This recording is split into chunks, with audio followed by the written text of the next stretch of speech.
Գյորջյան Կասկադ 60 ամիս փուլային վճարում բազմաթիվ առավելություններ։ Համեցեք ցիկի։ Կարծում պարոն վարչապետ, եթե թույլ տաք մի դիտարկում առաջարկել, մենք ապահովագրության շրջանակներում ավելի հստակեցրել ենք նաև ռեզիդենտության պայմանը դնելով, որ պիտի 183 օր Հայաստանում ապրեն, որպեսզի այս համակարգ ներառվեն։ Դա վերաբերվում է ինչպես 65+-ին, այնպես էլ մինչև 18 տարեկաններին, եւ համահունչ դարձնելու համար ես խնդրում եմ նաև դիտարկել այս մասը, որ ոչ միայն Հայաստանի քաղաքացի, այլ նաև Հայաստանում բնակվող երեխաներին ուղղվի այս միջոցները։ Պարոն Թորոսյան, ես կարող եմ սխալ եմ հասկացել, երեխեքը Հայաստանում են գտնվում։ Այդ մասը առանձին է կարգավորում, պարոն վարչապետ։ Չէ, մենք հիմա այդ որ 600 երեխեքը ֆիզիկապես Հայաստանում են, թե Հայաստանից դուրս։ Խոսքը Հայաստանում դրսում ծնված եւ Հայաստան եկած երեխաներին է վերաբերվում։ Այսինքն, երբ որ մենք ծնողը գալիս է, դիմում է, ասում է տվեք բանը, իմ միանվագ ծննդյան նպաստը։ Երեխան պետք է լինի Հայաստանում, ու կարող է հենց այդ պահին չլինի, մի ամիս հետո լինի, բայց խոսքը նրա մասն է, կարող է դրանից մի ամիս հետո էլ ստեղ չի։ Այդ հարցը ուրիշ ձև է կարգավորում։ Երբ որ մենք պարբերական վճարումները տալիս ենք, նույն ձևով ինչ որ կենսաթոշակը, մենք տարեկան մի անգամ ներկայանալու հարց ենք դնում։ Բայց տարեկան մի անգամ ամառը կարան Վարդավառին գան, ասենք ու ներկայանան, դա չէ։ Դա էլ է հարց, այդ ընդհանուր եմ ասում, բայց այդտեղ ուրիշ հարց կա, մենք տվյալների մաքրության խնդիր ունենք։ Բանակ չգնալու համար։ Հա, բանակի հարցն է։ Բոլոր տղաներ են այդ դեպքում, թե։ Բայց պարտադիր չի մենակ տղաներ։ Վստահ չեմ բոլորը, բայց եթե վիճակագրություն անենք, կպարզվի, որ մեծամասնությունը։ Շատ լավ, եթե ինչ-որ բան սխալ ենք հասկացել, ինչ-որ բան սխալ ենք ձևակերպում, հարցը դա չի, բայց պետք է երեխեքը գրանցվեն, ուրեմն, այսինքն դե յուրե, եթե իմ ընկալումն էր, որ իրանք ընդհանրապես Հայաստանում չեն, բայց դե յուրե իրանք Հայաստանում չեն, առնվազն ամբողջական տրամաբանության մեջ, այդ թվում այո, դա արվում է բանակ չգնալու համար, ինչը ընդունելի չէ։ Ըստ երևի մեծամասը միայն բանակ։ Այսինքն հիմա եթե երեխեքը Հայաստանում են, մնում է պարզապես պետքա սահմանված կարգով գրանցվեն, դա քաղաքացիական կացության ակտերի, այսինքն պետքա գրանցվեն, դե յուրե իրանք պետքա լինեն Հայաստանում։ Եվ նաև դե ֆակտոն էլ է կարող։ Դե ֆակտոն, ասում եմ, այդ այլ մեխանիզմով, այդ պարբերական վճարներով, երբ որ լքում են արդեն Հայաստանը, մենք դադարում ենք պարզապես։ Բայց այդ կարգավորումը Տիկին Ավանեսյանի ասած, այդ է պետք անել։ Պարոն վարչապետ, այդ բոլորի համար ենք ուզում ավելի համապարփակ լուծենք, որտեղ օրինակ նույն կենսաթոշակառուների դեպքում, որ տարեկան մի անգամ գալիս են եւ կարող են ըստ էության դրանից հետո եւս 1 տարի ստանալ, մինչեւ մյուս իրենց հաջորդ այցը, այդտեղ էլ ենք լուծումներ փնտրում, այդտեղ մի հարց կա ընդհանրապես, երկքաղաքացիների դեպքում հաճախ նրանք սահմանները հատում են տարբեր փաստաթղթերով, ու մենք տվյալների մաքրության հարցում ենք։ Հեսա որ բիոմետրիկ անձնագրերի համակարգը մտնի, այդ հարցն էլ դուրս կգա։ Բայց էլ եմ ասում, ես չգիտեմ ճիշտ կարգավորում, ճիշտ չափը որն է, բայց այդ պետքա բան անել, պետքա կարգավորել, այսինքն մարդը ապրում է Հայաստանում, թե չի ապրում Հայաստանում։ Այս շատ կարևոր հանգամանք է։ Թոշակի պարագան մի քիչ ուրիշ է, որովհետև մարդը աշխատել է, հիմա առավել եւս կൂട്ടակային կենսաթոշակի համակարգագործում, եւ այդտեղ ուրիշ կարգ, մարդը աշխատել է այդ իր աշխատած գումարն է, եւ ինքը կարող է այդ գումարը տնօրինի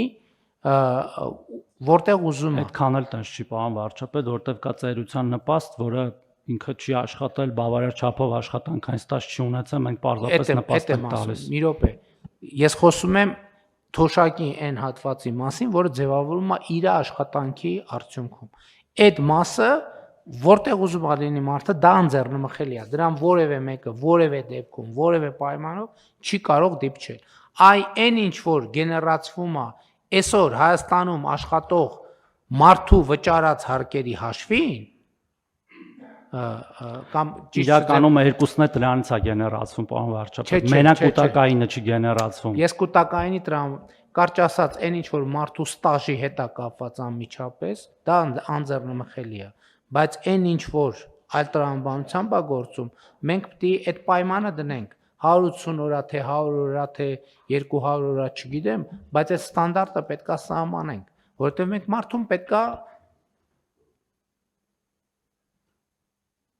Մարդը պետքա կապված լինի Հայաստանի հետ եւ մարդու կյանքի կենտրոնը պետքա լինի Հայաստանը։ Մենք ուզում ենք, որ մարդիկ հնարավորինս շատ ճամփորդեն, հնարավորինս շատ տարբեր տեղեր գնան, բայց մենք չենք ուզում, որ մարդիկ Հայաստանից գնան եւ մենք Հայաստանից գնալը խրախուսենք։ Յուրաքանչյուր ոք տեղաշարժի ազատություն ունի, բայց գնալը մենք չենք կարող խրախուսել։ Սրա մասին է խոսքը։ Համեցեք։ Պարոն վարչապետ, ձեր թույլտվությամբ ուզում էի ձեր առաջարկած տրամաբանության համար մի բանաձև փորձեմ առաջարկել, էլի։ Ես կարծում եմ բոլոր նպաստային ծրագրերի դեպքում բացառություններ կարող են լինել առանձին դեպքերում դիտարկենք, բայց եւ ծնելիության հարցում, եւ ծերության այն ամեն ինչ, երբ որ նպաստ է, մենք դնենք երկու պայման համաժամանակյա՝ քաղաքացիության եւ ռեզիդենտության։ Այսինքն այդ երկու պայմանն էլ պետք է բավարարված լինի, որ որևէ ծրագրից քաղաքացին օգտվի։ Այսքանով կարծում եմ բոլոր հարցերը կլուծվեն։ Դա հենց նպաստը, որովհետեւ այո, նպաստը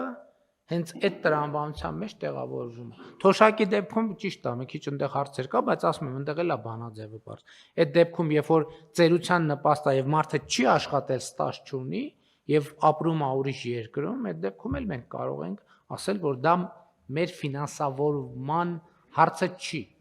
Ամեն դեպս մտածեք լուծում։ Այդ արդեն մտածում ենք, պարոն վարչապետ, լրիվ կիսում եմ, այդ թվում լինում են դեպքեր, երբ որ քաղաքացին օրինակ քաղաքացիություն է ստանում Հայաստանի, որը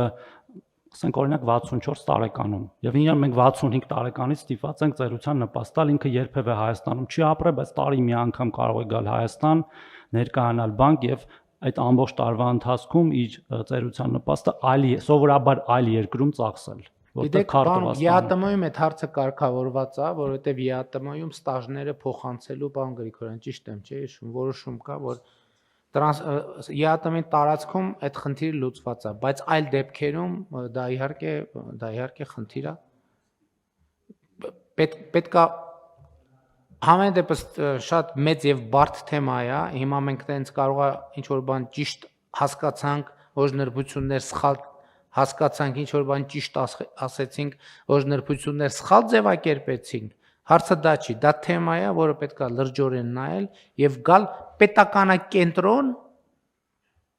պլյուս մարդակենտրոն տրամաբանությամբ, բայց առանց մեկը մյուսից տարանջան։ Միանշանակ, պարոն վարչապետ։ Շատ լավ։ Կան համեցեք։ Պարոն վարչապետ, իրականում ինչ թեմա էլ որ քննարկենք, շատ կարևոր է պետության դիրքերից հասկանալ, թե մենք քաղաքացիության ինստիտուտին ոնց ենք վերաբերում Հայաստանի Հանրապետությունում։ Եվ այս պահի դրությամբ մենք հիմնովին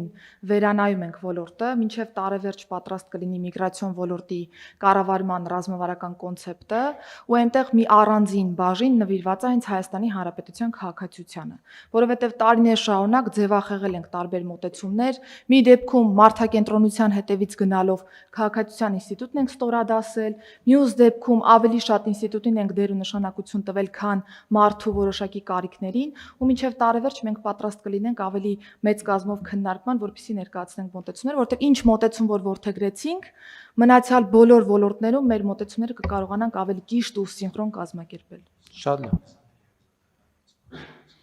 Շատ լավ։ Շատ լավ, հարցը դրվում է քվեարկության, խոսքը 23-րդ հարցի մասին է։ Ովքեր են դեմ որոշման ընդունմանը,